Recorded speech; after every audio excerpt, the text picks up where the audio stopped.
the Amber Area School District is held on Wednesday, September 9th, 2015. This meeting is being held to go over the agenda for the regular monthly board meeting that will be held on Wednesday, September 16th, 2015 at 7 p.m. and take action that has come before the board. All meetings have been advertised to permit legislative action as necessary. Please rise for the flag salute.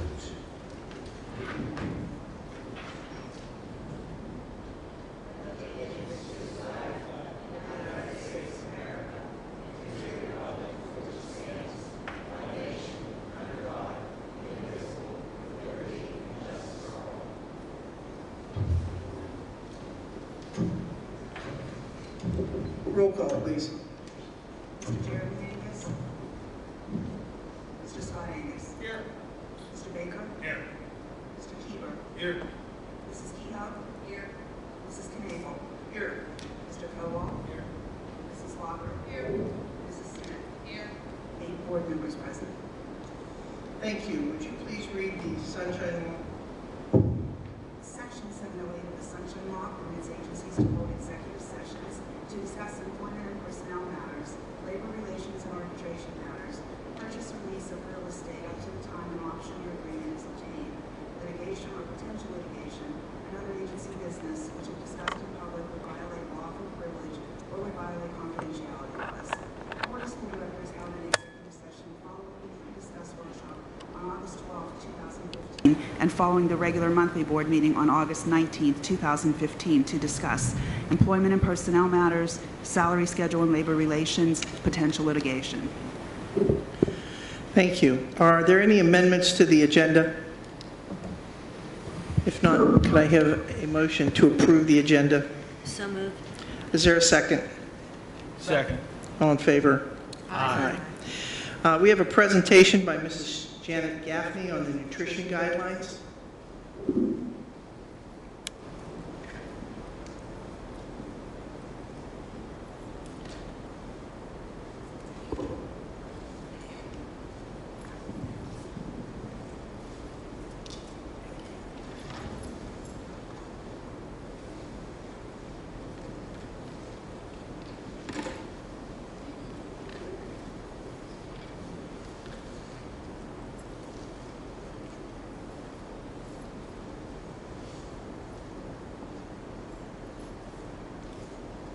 Everyone, and I heard from, I think it was the July board meeting that you had a few questions on a night that I happened to not be present.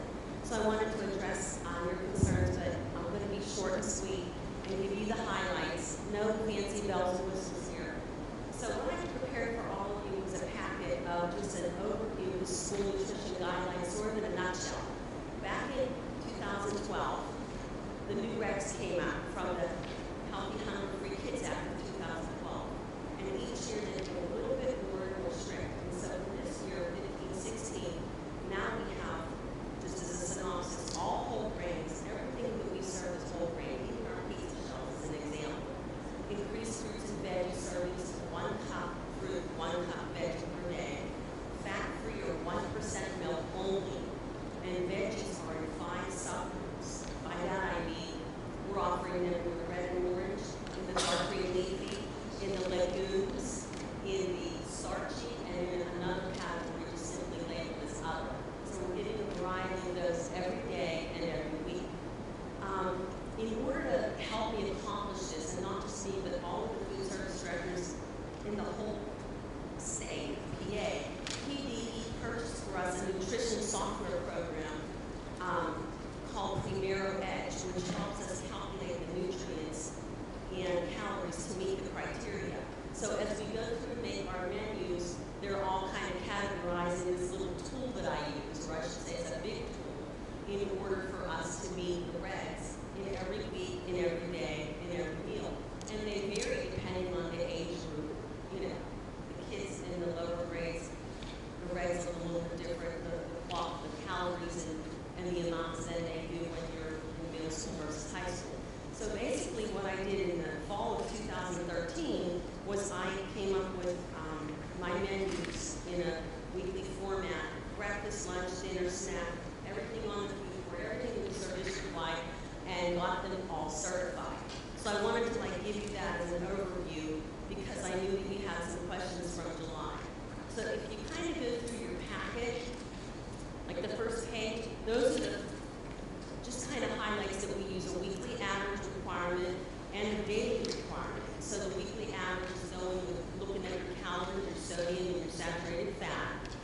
dietary specifications of breakfast and lunch. And then we also have a trans fat requirement there. I mean, basically, it's no trans fats. The breakfast meal pad, I have that in here because I know you guys had questions last month regarding our grab-and-go breakfast. So even though some of you might be thinking, and I don't blame you, how can we be that nutritious or whatever with the grab-and-go? We are limited. But just remember that the breakfast meal pattern is basically a cup of fruit needs offered and grains, at least one per day. And how this is highlighted is you have to give 7 to 10 as an example over the course of the week for grades K through 5. But you have to at least give one of those servings per day. And then the milk is 1 cup or 8 ounces of fluid milk. And then it goes through down below, and then the calorie ranges for those specific grades. And so I don't want you to ever think that I'm just pulling ideas and menu creativity, out of the air. It's all being plunked into a system very methodically. School lunch is the most highly planned meal in America, okay? And it's under the most scrutiny. It's just the most highly planned meal in America, and school breakfast. And grab and go, a lot of the items now, even though we might be thinking, why are the eggs? I know we do have a lot of affordable items on the menu. We have a lot of fun stuff too. Most of them are pre-wrapped. We do have a waffle that comes pre-wrapped. We need enough heat. In fact, the syrupy taste is already in it.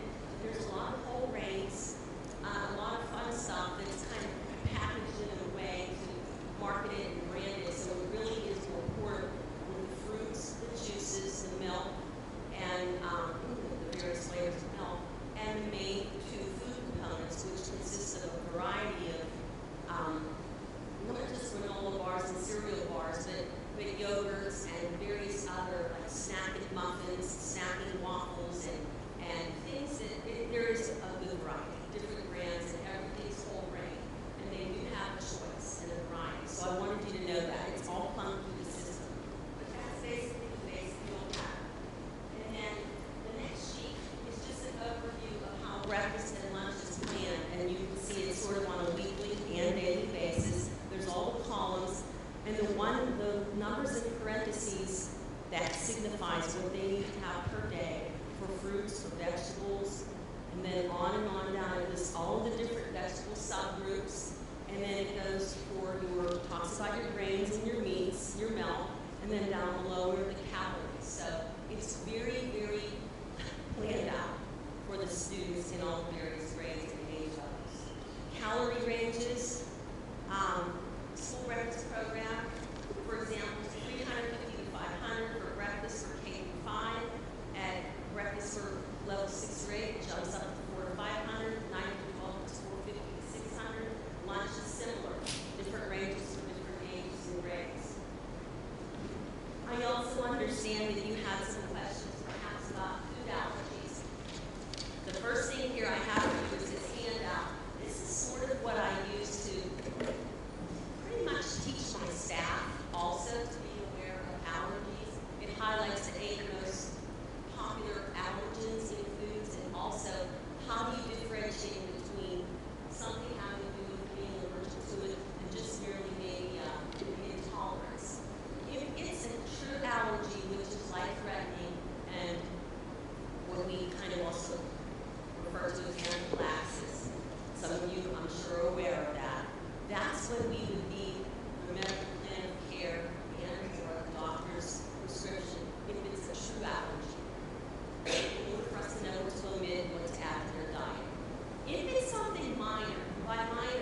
As I understand it, the Grab and Go breakfast was used last year at Economy. It was. Aphrodite pretty much started to spearhead it and implement it, and I said, that's so for it. We didn't have as many kids there. But as she had success with it that I saw, and more children started to eat just good thing, principals and I discussed, and we made every building, except for this one, a Grab and Go this year. And has it been working? Yes. Pilot has exploded because we also have a community eligibility provision there, which means that all the kids are eating there for free. So we have an exploded amount of increase in students that we're serving. So we're doing each building slightly differently than a different building because pilots are members of the breakfast day now. But that's also a good thing. Thank you. Thank you all. Oh, and I got a question for you too. Yes. Grab and Go, are they pre-packaged in like boxes ready to go, or they still go through a line, pick what they want, put it in a bag and leave? Good question. At Economy Elementary and State Street, they do the lab. Yesterday, myself working with our new interim principal, Mrs. Hoover, have designed and discussed that all of the breakfasts there are going to be prepackaged the morning of or the day before, because there's 300 or 400 of them a day. We simply can't get the kids all through the line, so we're doing it all ahead of time for that. And it's working, but it's a lot of work and it needs to be. What we're making work. Nice. Yes. On the paper it has the calorie ranges. Yes. Are those set because of what has to be in the meal? They're set mainly from the Healthy Hunger Free Kids Act, which came forth because of Michelle Obama's, what do I say? Her child, her brainchild ideas of childhood obesity, all started that, and that's why we went to having the calorie ranges set for that. It has to do with the Healthy Hunger Free Kids Act, and a lot of that stems from childhood obesity. Yeah, I just thought first I thought they're Kind of what? high. Kind of nothing. Okay. That's interesting that you would say that, Mary Jo, because I was looking at it thinking, my kids would start on this. I think it depends on. Okay, I have a question for you, Ms. Scott. Yes. Give me an example. I'm reading through your 3-page paper that has the listing of the types of breakfasts for prepackaged food. And on the page in my packet before that talks about food allergies, it has number 1, number 2, and number 3 being milk, eggs, and wheat allergies. Wheat is a very, very common intolerance or allergy, depends upon the severity of, not necessarily celiacs, but could you tell me if a child comes in and says, I can't eat wheat, what would you give them for breakfast? We have gluten-free menu items. We do have probably half a dozen kids district-wide on a gluten-free diet. I buy special foods for them, working with each parent on a case-by-case, one-on-one basis, because not all children like the same things. And it tends to be a little expensive, so I make sure that I buy what they will actually eat. So we actually go to the store once or twice a month and get specific things, and we order in things from the vendors that will suit the gluten-free celiac kids. And do you have any, I'm just thinking about my own experiences with kids with ADD and ADHD, and I'm looking at the drinks that are on here, and the drinks that are on here are grape and apple cherry, strawberry, kiwi, blue raspberry. A lot of those have artificial dye, actually all of those have artificial dyes in them. Do you offer any of those drinks that don't have the artificial coloring in them? I have to look at labels to make sure. What you're looking at is everything that's on the bid, and I don't necessarily get all of those different variations in.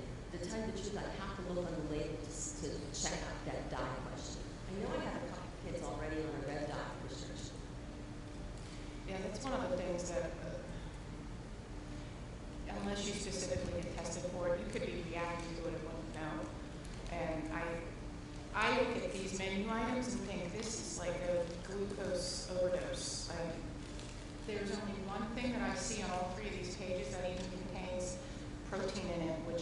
on the front of the page, item number 26 on here. Oh, no, Kim, this package, because Janet actually did send this to me, it's like, what, It's 30, 40 40 pages pages long. long? It's This very is just an extensive. example for you guys to see how it's laid out. And the particular pages I picked just happened to be some of the more, in front of the pack. I didn't even see exactly what was on there.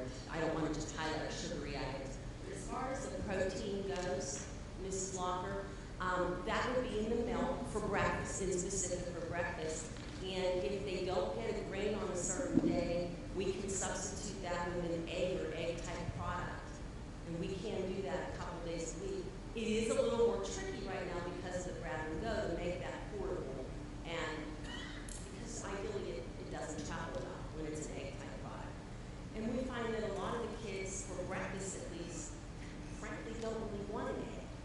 They want something that's not an egg. We have more leeway with them in the afternoon with their lunch. But the protein mainly comes from the milk in the morning. Thank you. Thank you all. Is there anything else? Okay. For those of you who don't attend these meetings all the time, this meeting is divided into two sections. The first section is very limited. It is the part where we are going to act on actually passing something tonight. Very limited, and then after that, then there's the other part of the meeting where you have much more leeway in speaking. So listen to this thing first. The meet and discuss meetings are open to the public at this time. Anyone from the audience may come forward to comment or ask questions. Each person will be allowed 3 minutes and can speak only once during this half-hour period. There will be no discussion during this time, but any board member or administrator desiring to address questions or concerns may do so at the conclusion of the committee reports. There will still be an opportunity for the audience to comment on any business relevant to the Ambridge Area School District under old and new business at the end of the meeting. Right now, the only thing that you can speak to is on page 2, and that is the personnel issue where we are hiring a Spanish teacher. And later on, you get a bigger chance later on. So, is there anyone who wants to speak to this issue? If not, Personnel Committee, Mr. Scott Angus. Under Personnel Committee, I move for the adoption of item number 1, Spanish teacher. Second. Is there any questions? If not, could I have a roll call? Mr. Scott Angus? Yes. Mr. Baker? Yes. Mr. Keever? Yes. Mrs. Kehoe? Yes. Mrs. Knavel? Yes. Mr. Cobal? Yes. Mrs. Walker? Yes. Mrs. Smith? Yes. 8 yes, motion passes. Thank you. It is now time for old and new business. Anyone from the public who desires to comment on any business relevant to the Ambridge Area School District should now come forward. Please state your name and where you live. Each person will be allowed 3 minutes and can speak only once. Is there anyone who would like to speak at this time? Please come forward. Good evening. How's everyone tonight on this wet day? My name is Tom Turney. I reside at 336 State Street in Dayton, and I am the Emerald Dayton Road Tax. I am here tonight to address the issue of installment payments and partial payments. Earlier this year, can you hear me? Am I talking already into the mic? Earlier this year, you instituted, I believe, resolution number 5, which granted the option to taxpayers to make 4 payments, 4 equal payments.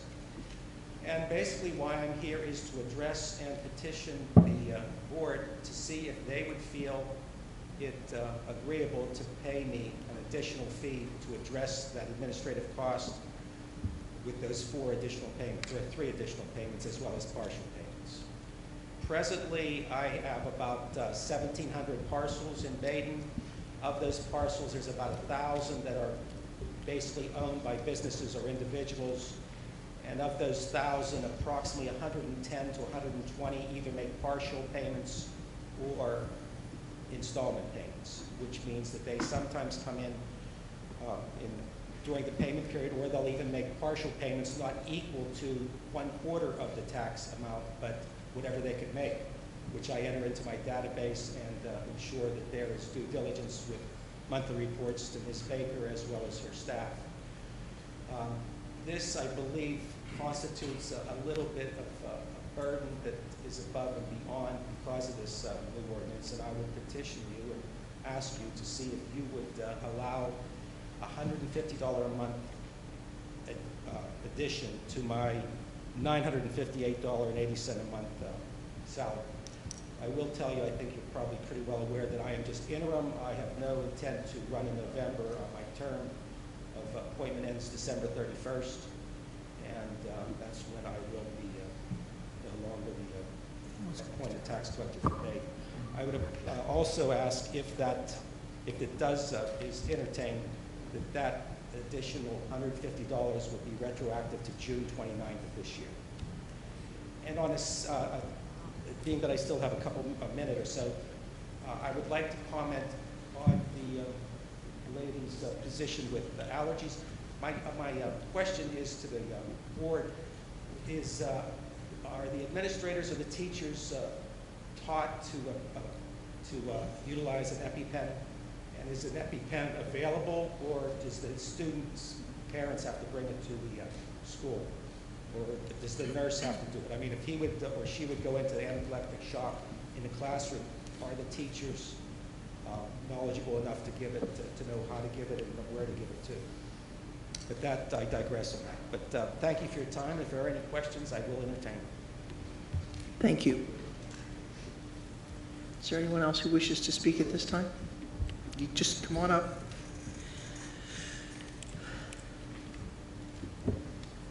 Mike Stulak, Economy Borough. First, I'd like to commend the board for reinstituting the JROTC program. It was nice to see that that's going to be continued for the next year. And we also understand that the cost of that program is being borne by taxpayers to a certain extent, not all of it, but the majority of it. I would also implore the board to make sure that they monitor that program over the next year for obvious reasons. I want to make sure that everything is running properly and don't have any issues with it. My third item is you propose to have 3 additional years to bring the full payment for the JROTC for the outlying school districts. Now that still puts another burden on the Ambridge school district payments because it's our money, it's not theirs. I think what you need to look at is to provide an estimated cost for next year's budget and ask those school districts to provide the full funding for those students. And the reason I bring that up is I think you'll find right then and there, if these other school districts are willing to supply the money to support those students.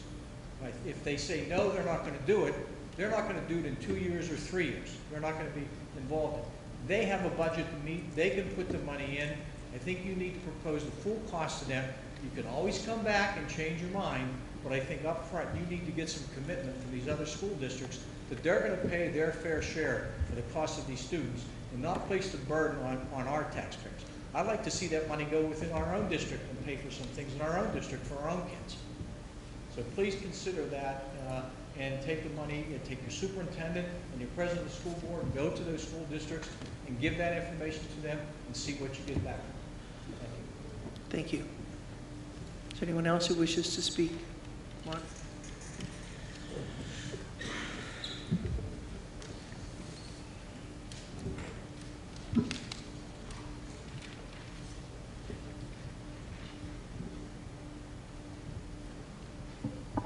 Hi, my name is Myron Walker. I reside at 1016 11th Street, Ambridge. This is in reference to my daughter's honors communication class. I passed out a handout to a couple of people walking in, and I asked them to read some excerpts out loud, and it made them uncomfortable. My daughter's in the class of about 20 people, so it might be a little bit bigger than this, but they're going around the room and they're reading passages from the book called The Glass Castle. So I'll read a couple excerpts from the book. So how was Niggerville? Irma was always going on about niggers. The reason I haven't gone out of the house for 15 years because I don't want no niggers to see me. Irma kept stirring the beans. Keep this up and people are going to say that you're a nigger lover. Now my daughter and other girls, only 2 minorities in that class. How would you feel if you had to read that out loud? I'm extremely upset.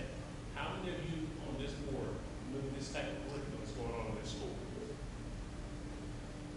I hope you find this offensive, same way. This book is racist, sexually explicit, and I'm surprised I'm the only parent down here talking about it. And no one wanted to read this when I gave it to them. Everyone felt uncomfortable, but no one will read some excerpts from the book. I want you to know what my daughter probably have to go through in class. And that's all I have to say. Thank you, sir. Is there anyone else who wishes to speak?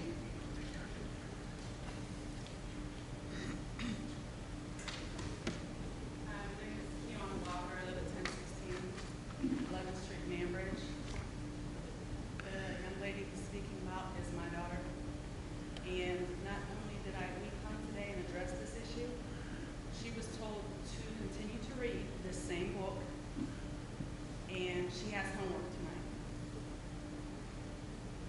These books should have been taken out of the classroom today. Thank you. Is there anyone else who wishes to speak? Mr. and Mrs. Walker, you handed this to me as I walked in, and I am trying to ascertain whether the book is on an approved reading list, how it got into the curriculum, and if you, I'm not trying to pass the buck here, but I need a little bit of time to find out some of this stuff, because the teacher's not here, the principal's not here, so I will definitely look into this, definitely.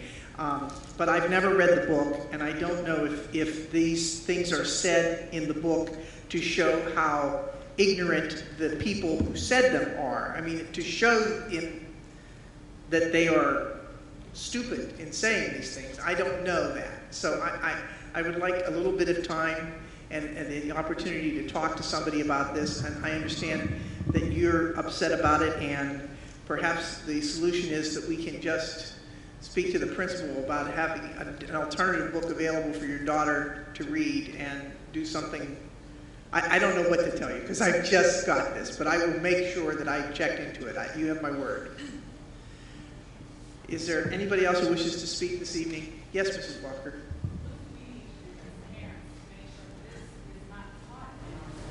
There's no reason at this age that we should have these words in their studies.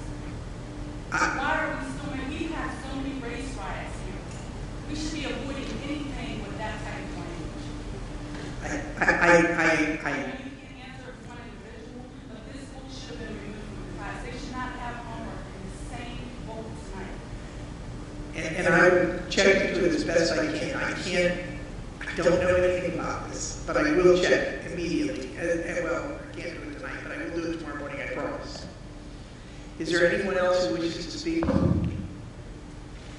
If not, we move on to, we have a motion to adjourn the voting meeting.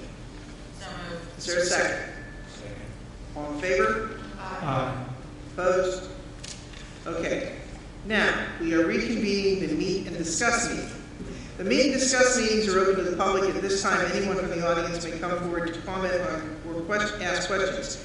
Each person will be allowed 3 minutes and can speak only once during this half-hour period. There will be no discussion during this time, but as board members or administrators desiring to address questions or concerns may do so at the conclusion of the committee reports. Is there anyone who wishes to speak to this?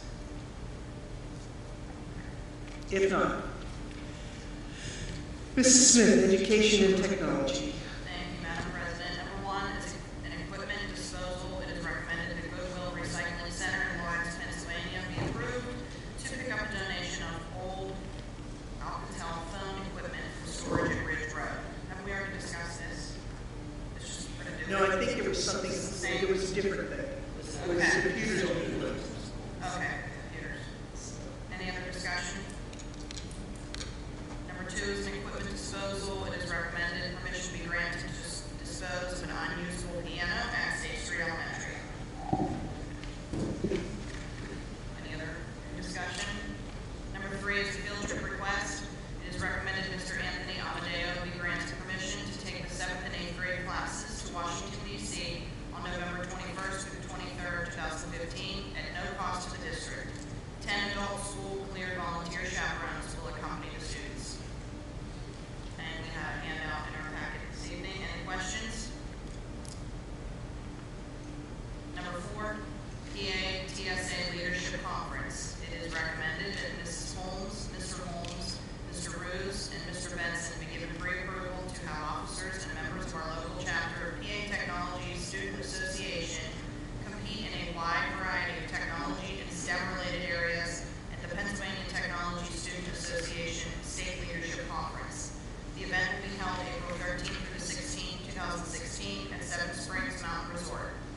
Students who attend PA TSA states will be reimbursed as per board policy 240.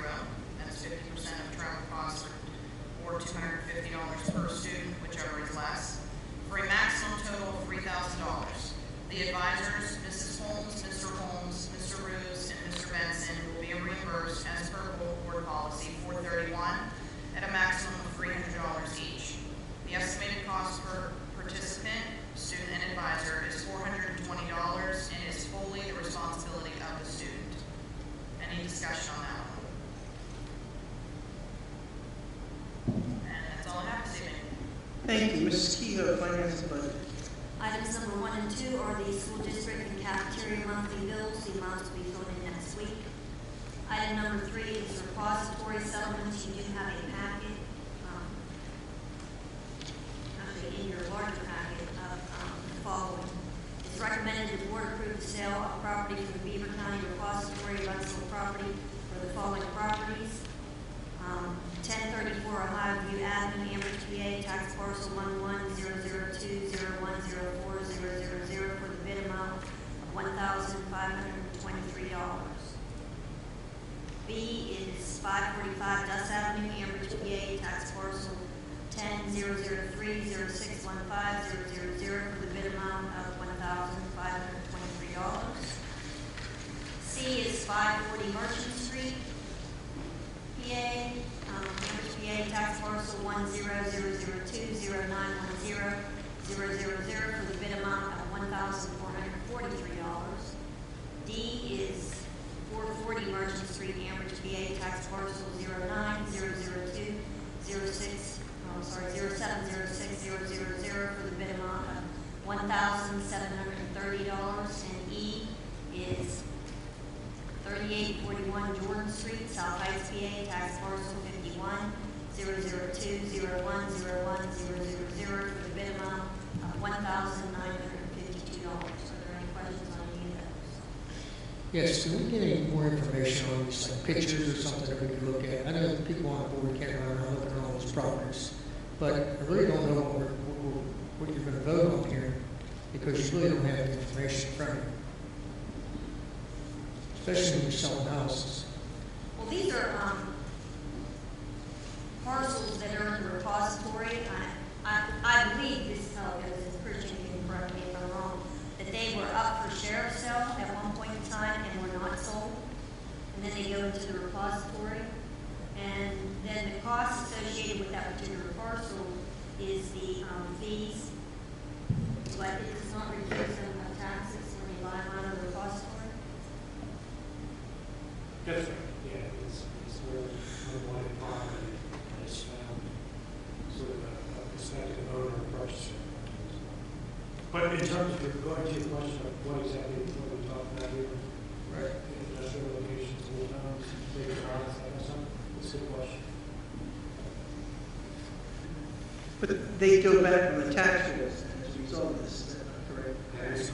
And they have to pay the back taxes. That's correct. It may not be much. Right, but it's some. Okay, is there any other questions on that? I do have, in case, I'm not sure that with the board, I do go onto the tax assessment website and I can print out, it does tell you what the back taxes are owed, and it will also tell you if it's a land, if it's building and property. They are all building and land except for, I believe, the 440 Merchant Street. And again, this at least, and I do get the opportunity, as I've stated before, to talk to some of these people that come in.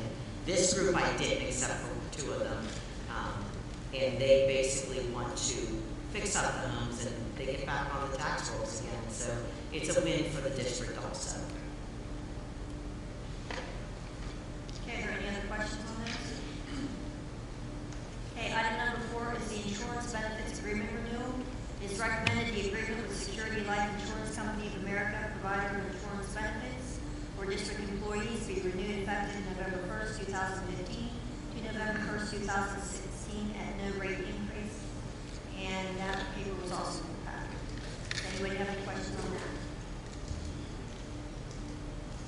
Okay, that's all I have this evening, Madam President. Thank you. Buildings and Grounds, Mr. Baker. Thank you, Madam President. I have one item tonight. Request for proposals. It's recommended the facilities director be authorized to draft a request for proposals for performance contracting at the junior high school to be reviewed by the solicitor. Any questions? As I understand, this is to get another company other than Schneider Electric to discover what their bid would be for this same project. Is that correct? And that if we were to ask another company to do this, it would cost money? It could. I had the opportunity to speak with someone last night who forwarded me two contractors in Pittsburgh, or the performance contractors. We would have to get in contact with them. I know that at one time Constellation was interested, but there was a $10,000, in other words, they come in, they do the study. If they get the contract, they kind of waive the fee. If they don't, they charge you $10,000. So it depends. I mean, we can look into it. We did put out an RFP for performance contracting a few years ago, and we did get to Constellation and Schneider Electric. So the question then is the board willing to pay for another estimate? And if so, how much do we intend to pay for this? Is there any kind of input from the members here? Well, do you want an additional? Yeah, I think that's why it's on here. Okay, well then, if this additional thing costs money, do you still want it?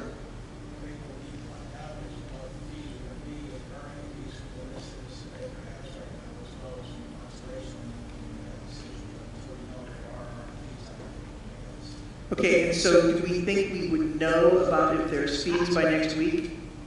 I'm trying to make some phone calls and get it done as quickly as possible.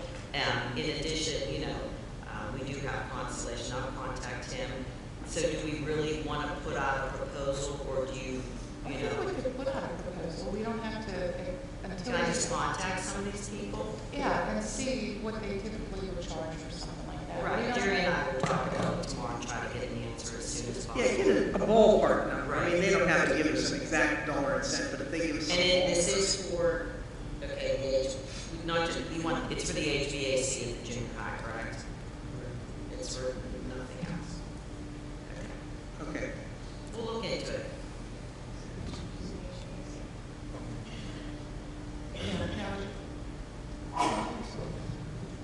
It would be for the HVAC, but we can do the HVAC if there are upgrades to other systems that we don't support at that point. The electrical system doesn't suffice for the new HVAC. Oh, right, but that is, like I said, with Schneider, they also said the electrical.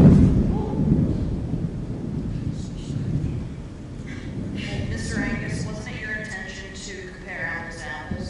Eventually, if we're gonna look for somebody else, don't you want them to kind of promise the same things as necessary? Pretty much, I mean, we're looking basically at a second price on the Schneider proposal. Right.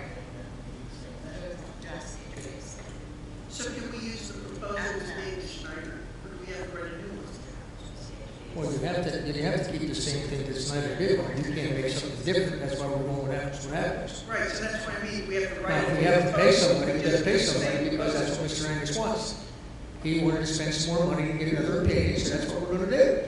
It's not nothing else that we're gonna discuss about it. No, my question is, do we have to get the facility director to write a new proposal, or can he simply? Why are we doing a new proposal? It's the same To proposal. make it apples to apples, it needs to be the same components of Schneider's proposal that goes back out to bid to the other entities, whoever that would be. Right. And whatever's in that initial proposal that they said A, B, C, D, and E needs to be based on that. It's just, too, it did take Schneider a little bit of time. They didn't do that overnight. This was No, we're not expecting, my question is, we don't need to write a new proposal, we just need to take the proposal we had before and give it to somebody You're else. talking about this, you're talking about the scope of work. Yeah. Yeah, and I think that you can ask the new company A that, okay, okay, here's the scope of work that we have bid on, so this is what we want bid on again. But I don't know that we want Schneider's scope of work, because they might see that these things need to be done, and company A might not think that that needs to be done. You see what I'm saying? Yeah. I actually think this is a two-part process. One, we have to see what other companies are out there who are willing to come in and give us a proposal on what needs done at the junior high school. So that's the first step, to see how many more companies would come in and be willing to work with us. Then the second step would be which one of those companies or all of them do we want them to move forward to do some sort of a study which will cost money to come out with the same proposal as Schneider or come close to it. But I think, again,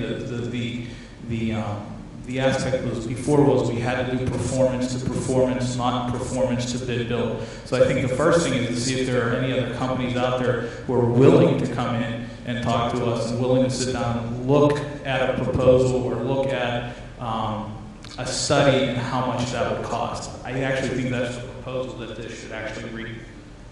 So we're asking for proposals to come in and give us more or less a price on what they would do to get to where Schneider is right now. Did you get that? Since you're the person that's calling. I think so. Okay. I have Jerry listening too, so. Okay, I just wanted to make sure we understand what we're doing. I do believe I understand. Okay, any more discussion on that?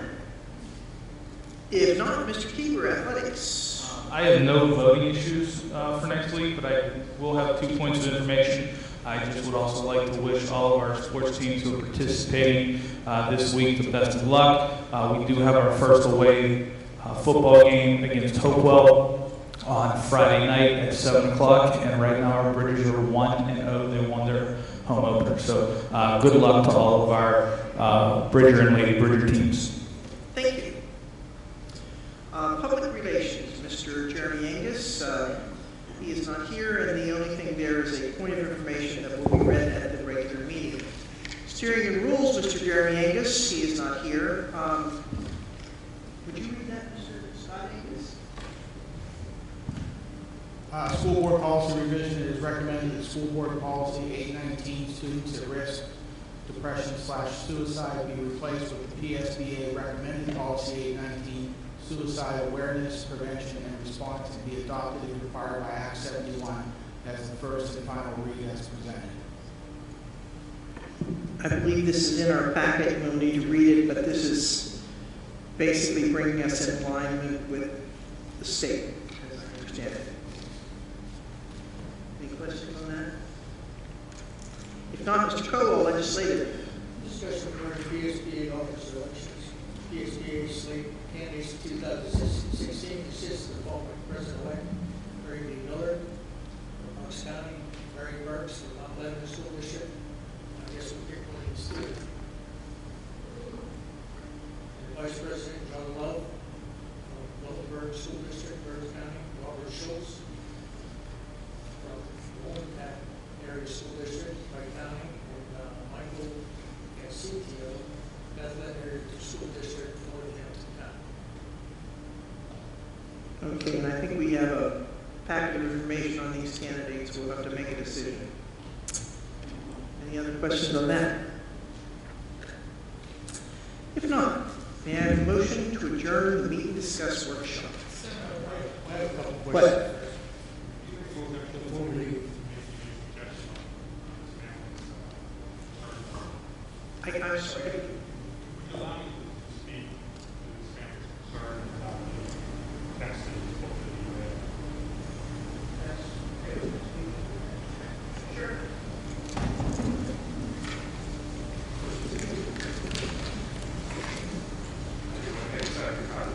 I know that we're not, going to process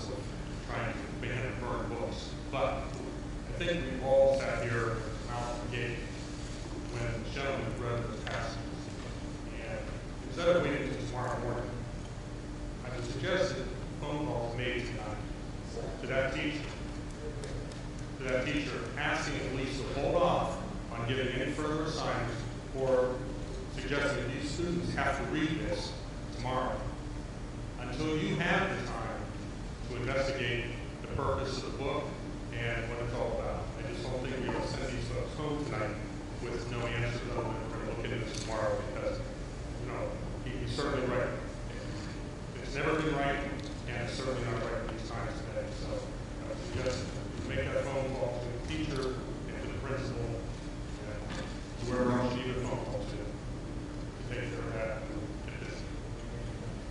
I agree. I would agree. Actually, I'd like to make a motion to that effect right now. Just make this official that we suspend use of that until an investigation can be done with it. Just so, I think it's the best thing we can do right now. I'll second that motion.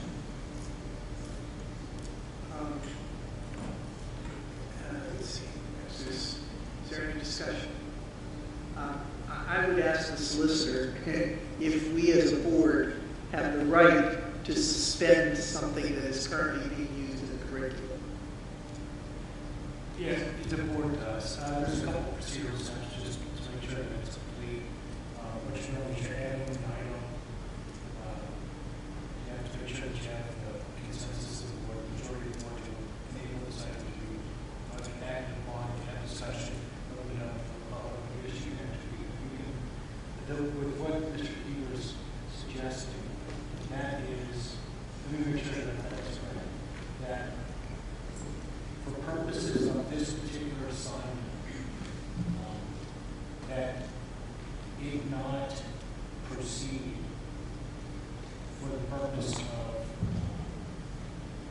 the requirements for students to complete this assignment until the administration has conducted an investigation into the propriety of this material. Is that fair? Correct. Okay. All right, so we're going to direct that this book assignment not be used until we can investigate it. Okay. But that should be within the hands of the administration. The investigation. Okay, next, Dr. Zurchin is not here. Who would be the person to call this teacher? Well, it would be whoever is acting as the superintendent or has to this week. But essentially, when kids come to school tomorrow, for purposes of their obligations to complete this particular assignment, those are held in advance pending the outcome of whatever action the administration is. So, are you in charge of all this? Dr. Zurchin, the what? I would start with, we're talking about the high school, right? High school. No, she's junior high. Junior high? Ninth grade. That's at the high school. Okay. So, Mr. King, are you still? I have to. You can call her. Can you direct her to do that, then, please?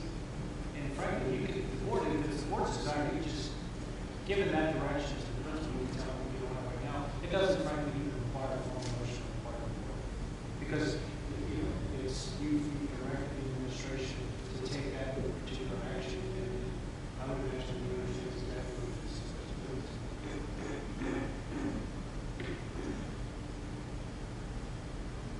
Is that okay? All right, so we need to vote on this. Oh, We can direct. okay, then that's what we're going to direct you to do until we can get this investigated. Does that work for you and Mr. and Mrs. Walker? Is that okay for right now? Until we can do, okay. All right. So I have something I wanted to talk about. Okay. Doing some reading about other school districts that are suspending payments to their charter schools that they might have around within their districts. And I wanted to bring that up and possibly have that put on next week's agenda for a voting item. Chartiers Valley is one of them that's taking a look at it. They're proposing to, I guess, escrow that money somewhere. Mrs. Walker, may I speak on that? Yes. Our district does not pay the charter schools. It is deducted from our subsidy. And since we are receiving no subsidy, Okay. the charter schools aren't getting paid from the amateur school district. Okay, that solves that problem. Thank you. Okay. Is there any other questions? I have a question on the appraisal of Anthony Wayne and Ridge Road. We're supposed to have this done a couple months ago. Did you get anything on those? I did my best to contact someone. They're supposed to get back to me. I was trying to get an appraisal free of charge. As you know, Mr. Cole, I've been extremely busy and I have tried to bring in someone new, but I will be on that immediately. And do we have an update on what's happening with the library? As I understand, nothing's happening until we decide if we're going to hire a librarian, a media specialist, or what kind of monies we want to put towards this. Okay, we'll put that that's a personnel. Personnel, we should discuss that upstairs. Anything else? If not, the board of directors will now adjourn to executive session to discuss employment and personnel matters, salary schedule,